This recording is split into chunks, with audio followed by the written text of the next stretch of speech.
Alors, on a des détecteurs, on a des collisionneurs, on a des collisions qui ont lieu au sein des détecteurs. Ça laisse des coups dans les détecteurs, ces collisions. Ces coups, c'est des 0 et des 1 d'informatique. Qu'est-ce que je vais faire avec ça? C'est ce qu'on appelle les données. Là, j'ai fait un effort pour que vous compreniez mon jargon. Vous devriez me remercier. Ce qu'on appelle un événement, c'est une collision. Pour nous, c'est une collision de protons, un événement. Alors, un événement, c'est évidemment la sortie d'un film au cinoche, etc. Mais pour nous, c'est une collision. C'est même un peu plus précis que ça, c'est une collision qui donne quelque chose dans les détecteurs, parce que des fois, il ne se passe rien. Évidemment, un événement, il va être intéressant ou pas, selon ce qu'on cherche. Donc, je peux avoir des événements qui sont intéressants pour moi et pas ceux du voisin. Et désastreux même pour ceux du voisin. Concrètement, un événement, ça se traduit par l'ensemble des signaux que donnent les détecteurs. On stocke tous ces signaux. Et l'ensemble des événements, c'est ce qu'on appelle les données. D'accord? J'ai pas appuyé sur le bon truc. Voilà. Alors, qu'est-ce qu'on en fait de ces événements? C'est l'ensemble des signaux. On a deux niveaux de traitement. On a le niveau en ligne et le niveau hors ligne.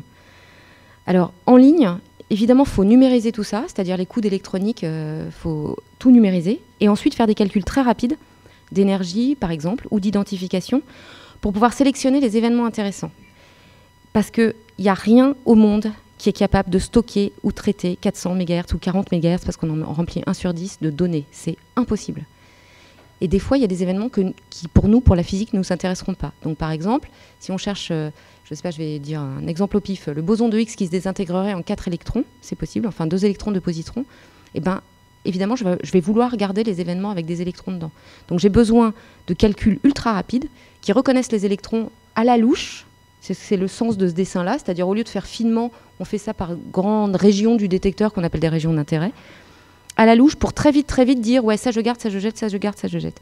Ensuite, ceux qu'on a gardés, donc ça c'est en gros c'est 2000 PC qui travaillent en parallèle tout le temps. Ceux qu'on a gardés, on va les traiter en ligne. Et alors juste un petit calcul, c'est avec ce tri, ce qu'on appelle le déclenchement, on est passé à 100 Hz, 100 événements par seconde. Un événement c'est 1,5 MB, faites le calcul. Ça fait 10 millions de gigabytes par an à stocker et traiter. Et ça, il n'y a pas un ordinateur ou un labo ou même un pays qui est capable de le faire. Donc, on a été obligé d'utiliser et d'inventer la grille de calcul. Grille de calcul, c'est toutes nos données, elles sont réparties sur toute la planète, ce qui donne des cas ubuesques. Je lance une analyse de données et là, on me dit « Ah ben non, le serveur de Taïwan est en panne, donc tu ne peux pas accéder à tes données. » Et moi, je suis à Saclay, à côté, dans la région parisienne, et je me fiche bien du serveur de Taïwan, mais mes données, elles sont réparties sur l'ensemble de la planète. Ces calculs-là hors ligne, ça sert à faire des objets physiques à partir des coups dans les détecteurs. Je vous ai dit, par exemple, le trajectographe, c'est un coup par couche. Bon, bah, de ça, je veux reconstruire une trajectoire. Donc, c'est ce qu'on va appeler la reconstruction. Et puis, l'identification, dire si oui ou zut, c'est un électron ou un photon, avec la méthode que je vous ai racontée tout à l'heure. Et tout ça, ça nécessite, ce que je disais, à peu près beaucoup plus maintenant que de 100 000 PC 24 heures sur 24. Donc, c'est la grille, c'est ce qui est représenté ici. Alors, la reconstruction, un petit mot pour que vous compreniez. Par exemple, je vais me baser sur photons et électrons. C'est exactement ce que je vous expliquais tout à l'heure. Je regarde d'abord dans le calorimètre. Est-ce qu'il y a un dépôt d'énergie? S'il y a un dépôt d'énergie dans le calorimètre électromagnétique, c'est un photon, un positron ou un électron.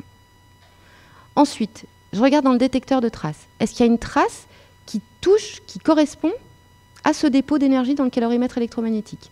Si oui, c'est un électron. Alors là, j'ai été un peu rapide, un électron ou positron. Sinon, eh ben, c'est un photon. Et là, cet événement-là, il est assez instructif parce que, vous voyez, c'est en fait un Z qui s'est désintégré en 2 électrons plus un photon.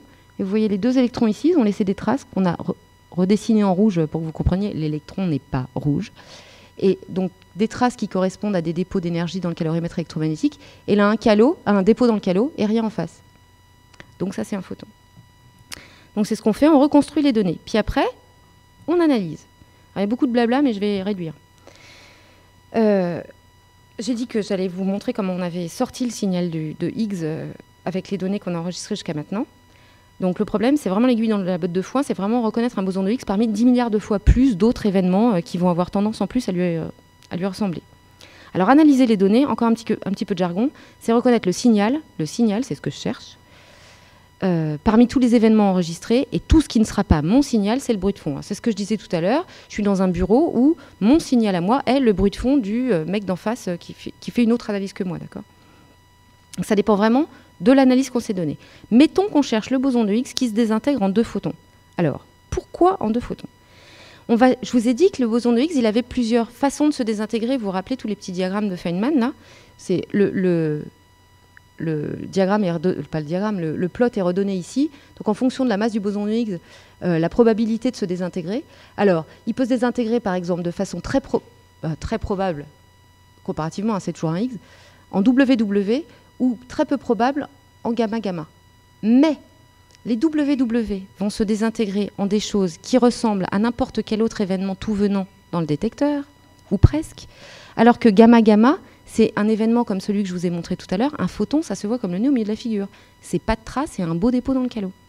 Donc finalement, c'est moins probable qu'ils se désintègrent en gamma-gamma, mais c'est plus propre à reconnaître. C'est des événements qui vont être plus faciles à sélectionner. Donc la première chose qu'on fait quand on veut faire une analyse, c'est choisir quel signal on va chercher. Et là, ce que je vais vous montrer, c'est gamma-gamma, qui n'est pas très favorable d'un point de vue de la probabilité, mais qui est très simple à reconnaître. Alors c'est d'autant plus important de choisir quelque chose de facile à reconnaître que, comme on veut beaucoup de collisions parce qu'on cherche des événements rares, et ben en fait, il y a plusieurs collisions par croisement de paquets de protons. Vous avez ici un événement, c'est Z là, c'est l'axe des faisceaux. Il y a eu 20 collisions proton-proton rigoureusement en même temps, dans le croisement des 2 paquets de protons. Vous voyez le bazar intégral que ça fait en traces de particules. Reconnaître un événement compliqué là-dedans, bon courage. Donc il vaut mieux prendre des choses qui se voient très bien, comme par exemple ici, 2 leptons. Donc on va choisir un canal où c'est clair. Alors ensuite on sélectionne, par exemple si je veux trouver le boson de Higgs dans le canal photon-photon, je vais prendre parmi mes milliards d'événements, tous les événements où j'ai 2 photons. Fastoche, je dis que je cherchais en photon-photon. Là par exemple, vous voyez un événement où il y a 2 beaux dépôts dans le calorimètre électromagnétique et rien en face. Donc ça c'est 2 photons. Le problème, c'est que quand je vais faire ça, je vais sélectionner tout un tas de bruits de fond. Il y a 2 types de bruits de fond. Il y a les bruits de fond qu'on dit irréductibles, ça veut dire c'est vraiment un événement de physique où il y a vraiment 2 photons. Là, c'est juste pas de peau. Je vais les sélectionner en même temps et après, je devrais trouver une autre ruse pour savoir si c'était un Higgs ou pas un Higgs. Et puis, il y a les bruits de fond qu'on appelle réductibles. C'est quand on s'est vaguement gouré et qu'on a pris une particule pour un photon alors que ce n'en est pas. Et là, au moment du design du détecteur, on s'est débrouillé pour avoir un détecteur le plus rusé possible, de telle sorte que ce bruit de fond-là, on sache le discriminer du signal. Et puis ensuite, on choisit une observable, rusée, et on compte. Alors, par exemple, l'observable qu'on a choisi, nous, c'est la masse invariante photon-photon. C'est quoi la masse invariante photon-photon?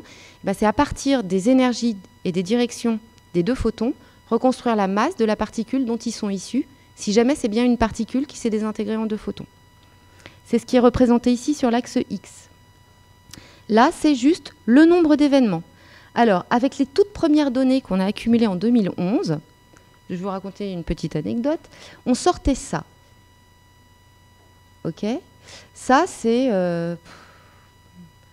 la petite ligne en pointillé, là, c'est si jamais le boson de Higgs avait le bon goût d'avoir une masse de 120 GeV multiplié par 5.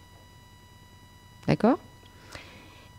Et ça, c'est le bruit de fond. Je vous l'ai dit, les 3/4 du temps, on récupère des 2 photons. Ils sont là. Il y a vraiment 2 photons dans le détecteur et il n'y a rien à faire, on ne sait pas faire autre. En revanche, il n'y a aucune raison pour que ces 2 photons-là fassent une masse de boson de Higgs quand on regarde leur masse invariante. Et à ce moment-là, de l'année, c'était décembre 2011, les journaux ont dit le LHC voit des signes de boson de Higgs. Vous voyez des signes de quelque chose, vous? Encore une fois, les pointillés, là, c'est 5 fois ce qu'on attend s'il fait 120 GeV. D'accord? Donc moi, avec des points... Parce que dans ces cas-là, pourquoi pas là, peut-être même là, ou là. Enfin, toujours pour... Tout ça pour vous dire que sur un bruit de fond pareil, sortir un tout petit signal, c'est le cauchemar, et qu'on a besoin d'outils mathématiques poussés pour pouvoir dire si ça, c'est ce qu'on appelle significatif ou pas. Parce que nous, on ne voit pas des signes, hein, contrairement aux journalistes, nous, on ne voit pas des signes, on dit on a trouvé ou on n'a pas trouvé. Et on n'a pas... je vais expliciter mon on a trouvé ou pas. Les outils statistiques perfectionnés qu'on utilise, c'est par exemple des probabilités critiques à partir desquelles on peut rejeter l'hypothèse que ce qu'on a vu, c'était juste du bruit de fond. Et la probabilité critique qu'on a choisie par convention dans le monde de la physique des particules, c'est ce qu'on appelle 5 sigma, et ça correspond à une chance sur 57 millions de s'être planté. On n'a pas pris trop de risques, c'est un peu ceinture et bretelle quand même, les 5 sigma.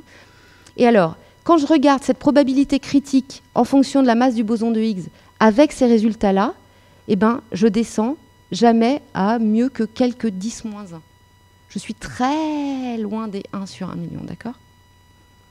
Donc, nous, on a dit non, on voit des signes de que dalle. On annonce une découverte quand on est à 5 sigma et pas au-delà. C'est-à-dire quand on n'a plus qu'une chance sur 57 millions de s'être planté.